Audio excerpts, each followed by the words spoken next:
తెలంగాణ అర్చక పురోహిత వేద పండితులను చాలా మనోవేదనకు గురై యుగ యుగాల మధ్య వస్తున్న బ్రాహ్మణ అర్చక వ్యవస్థ మీద ఏదో ఎవరికి తోచిన విధంగా వారు మాట్లాడటం వల్ల అర్చకులు పురోహితులందరూ కూడా మానసిక క్షోభకు గురవుతున్నారు.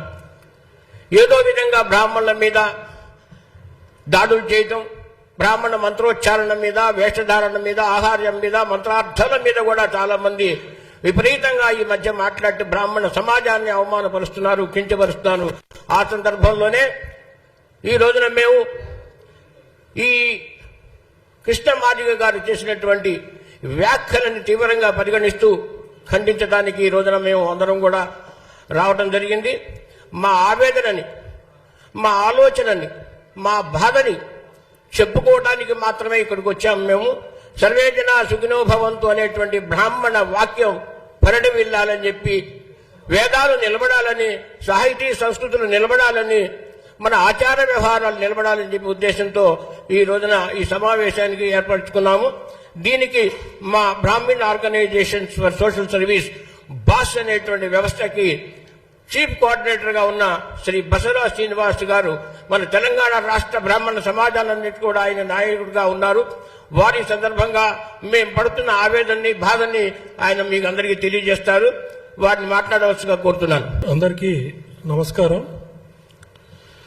మొన్న అర్చక వ్యవస్థ మీద, సనాతన ధర్మం మీద, హిందూ ధర్మం మీద కృష్ణమాదిగ గారు చేసిన వ్యాఖ్యల్ని యావత్ బ్రాహ్మణ సమాజం తీవ్రంగా ఖండిస్తూ, వారికి అవగాహన లేని విషయాలు కొన్ని వారికి మీడియా సమావేశం ద్వారా చెప్పదలుచుకున్నాం.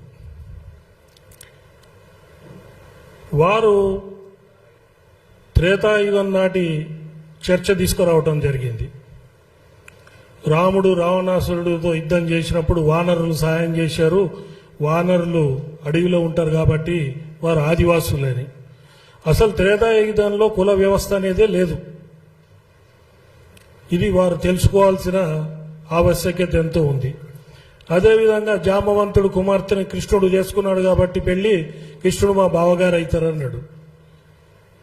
కృష్ణుడు ఒకటే మాట అన్నాడు, దేవతలు మంత్రం ఆధీనంలో ఉంటుంది, మంత్రం బ్రాహ్మణ ఆధీనంలో ఉంటుంది అని చెప్పి బ్రాహ్మణ కాళ్ళు గడిగి నీళ్లు చల్లుకున్న వ్యక్తి శ్రీకృష్ణుడు.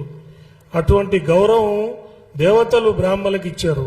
ఇది కూడా మీరు తెలుసుకోవాల్సిన అవసరం ఉంది. ఇంకొక విషయం, ముఖ్య విషయం నాకు అర్థం కానిది ఏంటంటే, చాలా వివక్షకి గురైన మాదిగ సామాజిక వర్గాల్లో మీరు ఎంఆర్పిఎస్ ద్వారా పోరాటం చేసి, మాదిగల గురించి మీ జీవితం అంతా ఉద్యమాలు చేసి, మీ ఉద్యమంలో, మీరు చేసే ఉద్యమాల్లో మీరు మా దగ్గరకు వచ్చి మేము మీకు ఆర్థిక సహాయం చేసిన విషయం మర్చిపోయారా అనేది ఒకసారి మిమ్మల్ని మీకు గుర్తు చేస్తున్నాను. అదేవిధంగా మొన్న 1,00,000 డబ్బులను పెట్టారు మీరు ఒక ప్రోగ్రాము. దానికి కూడా డబ్బులు తీసుకొచ్చి ఇదే ప్రెస్ క్లబ్లో ఇచ్చింది కూడా మా బ్రాహ్మణ ప్రముఖులే. మీకు ఇవన్నీ కూడా మర్చిపోయి బ్రాహ్మణుల మీద దేశ ఇచ్చి మాట్లాడటం మంచిది కాదని మా సలహా. అదేవిధంగా బ్రాహ్మణ సమాజం కూడా 90% ఫైనాన్షియల్గా చాలా ఆర్థికంగా వెనకబడి ఉన్నది. ఇప్పుడు మీరెట్లయితే వెనకబడి ఉన్నారో బ్రాహ్మణ సమాజం కూడా వెనకబడి ఉంది. మనం కలిసి ఆర్థిక పరిస్థితులు బాగున్న వర్గాలతో మనం కలిసి పోట్లాడదామా, లేకపోతే మనం అనుకొని విడిపోదామా? ఇది ఒకసారి మీరు ఆలోచించాలి. ఎందుకంటే బ్రాహ్మణులు జ్ఞానం, ధర్మం, త్యాగం, సేవ, ఈ 4 విషయాల మీదే బ్రాహ్మణ్యం నడుస్తూ ఉంటుంది.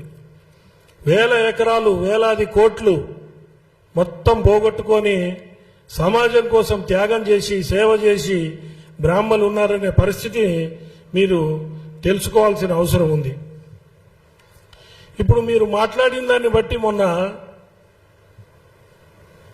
సనాతన ధర్మం మీద, హైందవ ధర్మం మీద వ్యతిరేకంగా మాట్లాడినట్టే. రాజ్యాంగాన్ని మారుస్తామంటే రాజ్యాంగేతర శక్తి మీరు రాజ్యాంగాన్ని మారుస్తా అన్నారు. అర్చకులకి పూజ చేయటం పేటెంట్ అన్నారు. పేటెంట్ అని మేము ఎప్పుడు అనలే. కానీ ఇప్పుడు బ్రాహ్మణ సమాజంలో బ్రాహ్మణ్యంలో మేము పేటెంట్ రైట్ కావాలి, మాకు అర్చకత్వం కులవృత్తిగా చెయ్యాలి అని చెప్పేసి మేమందరం డిమాండ్ చేసే పరిస్థితిని మీరు క్రియేట్ చేస్తున్నారు.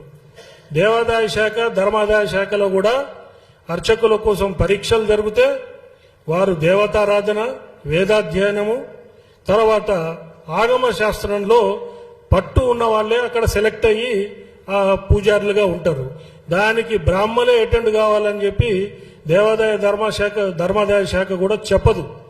ఎవరికి తెలివి, జ్ఞానము, స్పష్టత, వాక్శుద్ధి ఉంటుందో వాళ్ళు సెలెక్ట్ అయ్యి వస్తారు. మీ ఇంట్లో మంచైనా మీ ఇంట్లో చెడైనా కావాల్సింది మేము అన్ని కార్యక్రమాల్లో ఉంటాం. మీతో సహపంక్తి భోజనాలు చేయడానికి రెడీగా ఉన్నాం. అందుకని దయచేసి గౌరవించి బ్రాహ్మణుల్ని కించపరిచే విధంగా మీరు మాట్లాడకూడదు. మీరు దళిత క్రైస్తవులుగా మారిన వాళ్ళకి ఎస్సీలుగా ఉండే రిజర్వేషన్ రాకూడదు అని సుప్రీంకోర్టు ఆఫ్ ఇండియా జడ్జిమెంట్ ఇస్తే దానికి వ్యతిరేకంగా మాట్లాడారు. అంటే మీరే మాదిగ వర్గానికి అన్యాయం చేస్తున్నట్టుగా మాట్లాడినట్టు నాకు కనబడ్డది. అదేవిధంగా సనాతన ధర్మం, హైందవ ధర్మము, మీరు ఏ పార్టీ నుంచి అయితే వచ్చారో, ఏ పార్టీ ద్వారా పద్మశ్రీ తెచ్చుకున్నారో ఆ పార్టీకి కూడా మీరు వ్యతిరేకంగా మాట్లాడినట్టుగా నాకు కనబడ్డది. అదేవిధంగా దళిత క్రైస్తవులు వాళ్ళు ఎస్సీల రిజర్వేషన్లు తీసుకుంటున్నారు, బీసీ కింద వస్తారు, బీసీ రిజర్వేషన్లు తీసుకుంటున్నారు. మరి వారు మైనారిటీలుగా ఉండి ఆ రిజర్వేషన్లు కూడా తీసుకుంటున్నారు. అంటే మీరు మీ కుల ద్రోహం చేస్తున్నారు, పార్టీకి ద్రోహం చేస్తున్నారు, అట్లనే బీసీలకు కూడా ద్రోహం చేస్తున్నారు. ఇవి కొంచెం అవగాహన పెట్టుకొని మీరు మాట్లాడితే బాగుంటుంది. అదేవిధంగా ధూపదీప నైవేద్యం స్కీమ్ ఉంది అర్చక వ్యవస్థలో. దాంట్లో మీరు చూస్తే దాదాపుగా 26 కులాలు, ఎస్సీలు, ఎస్టీలు, బీసీలు 26 కులాలు దాంట్లో గ్రామ దేవతల పూజలు అవన్నీ చేస్తున్నారు. మీరు అర్చకులు పేటెంట్ రైటు, బ్రాహ్మణులకే పేటెంట్ రైట్ అంటే మరి ఈ విషయం మీకు తెలియదా? లేకపోతే తెలిసే కావాలని మాట్లాడుతున్నారా? దీని వెనక ఏదైనా కుట్ర దాగి ఉందా? ఇవన్నీ కూడా ఆలోచించాల్సిన పరిస్థితి ఈరోజు ఉంది.